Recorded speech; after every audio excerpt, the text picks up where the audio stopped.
नवी मुंबई व रायगड जिल्ह्यातील ताज्या बातम्या आणि घडामोडींसाठी सबस्क्राईब करा वादळवारा लाईव्ह चॅनल आणि दाबा बेल आयकॉन।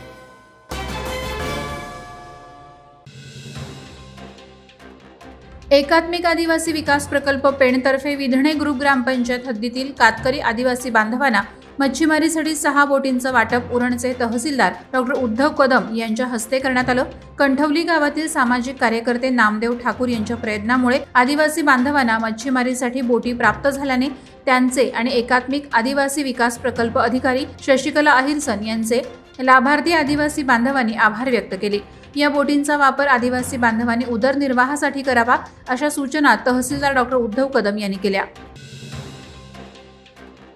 पोलीस आयुक्तालय नवी मुंबई येथील गुन्हे शाखा कक्ष 1 ने केलेल्या धडक कारवाईत वाहन चोरीच्या 19 गुन्ह्यातील आरोपींना अटक केली असून 8 गुन्हे उघडकीस आणले आहेत। रबाळे पोलीस ठाणे हद्दीत मारुती ब्रिझा आणि इको कार चोरी झाल्याबाबत गुन्हे दाखल करण्यात आले होते।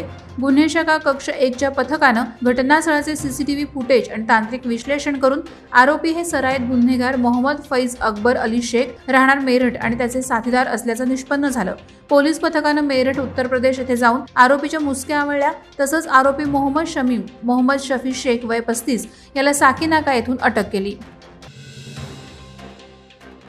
पेण तालुक्यातील खारेपाट भागातील पाणी प्रश्न चिघळला असून महाराष्ट्र जीवन प्राधिकरणाने जनतेची चेष्टा केल्याचा आरोप होत आहे।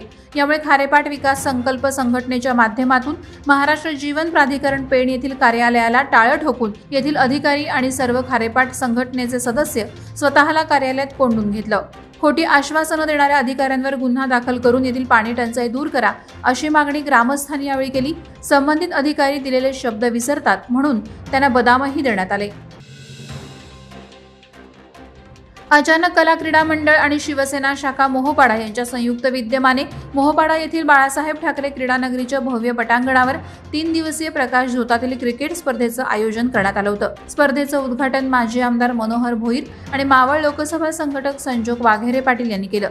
विधानसभा विरोधी पक्षनेते अंबादास दानवे यांनी स्पर्धेला भेट देत मैदानात तुफान फलंदाजी केली। अंतिम सामन्यात अंश 11 रसायनी आणि वरड टॉवर रसायनी यांच्यात चुरशीची लढत झाली। यात प्रथम पारितोषिक रोख 2 लाख रुपये आणि सुप्रीमो चषक अंश 11 रसायनी संघानं पटकावला। मुख्यमंत्री ग्राम सडक योजनेअंतर्गत मंजूर करण्यात आलेला रस्ता मंजूर होऊन सुद्धा सुप्रभात कन्स्ट्रक्शन कंपनीनं ठेका घेऊन काम पूर्ण न केल्याने मांडळा ते काकळघर रस्ता सलग 5 वर्ष दुरावस्थेत आहे। अखेर पंचक्रोशीतील संतप्त ग्रामस्थांनी बोर्ली नाक्यावर रास्ता रोको जन आंदोलन पुकारलं। रस्त्याच्या दुरावस्थेने गर्भवती महिला, वयोवृद्ध, शालेय विद्यार्थी यांना अतोनात त्रास सहन करावा लागत आहे। रस्त्याच्या दुरावस्थेने येथे येणारी काकळघर एसटी बस सेवा बंद करण्यात आली। शिवाय रस्त्याच्या दुरावस्थेने अनेक अपघात होऊन अनेक जण जखमी झाले होते।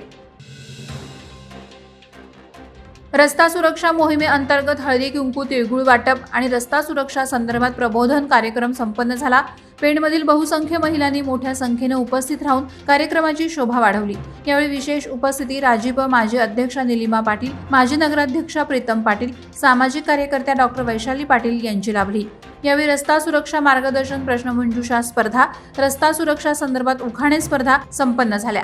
विजेत्या स्पर्धकांना हेल्मेट वाटप करण्यात आलं। हा कार्यक्रम महात्मा गांधी वाचनालय पेण येथे संपन्न झाला। रस्ता सुरक्षा अभियान अंतर्गत उरण येथे हेल्मेट रॅलीचं आयोजन करण्यात आलं होतं। या मोटरसायकल हेल्मेट रॅलीमध्ये महिला आणि पुरुष अशा 61 मोटरसायकल स्वार सहभागी झाले होते। रस्ता सुरक्षा ही काळाची गरज आहे। जनसामान्यांपर्यंत रस्ता सुरक्षतेविषयी जागरूकता निर्माण व्हावी या उद्देशानं रस्ता सुरक्षा अभियान राबवण्यात येतं।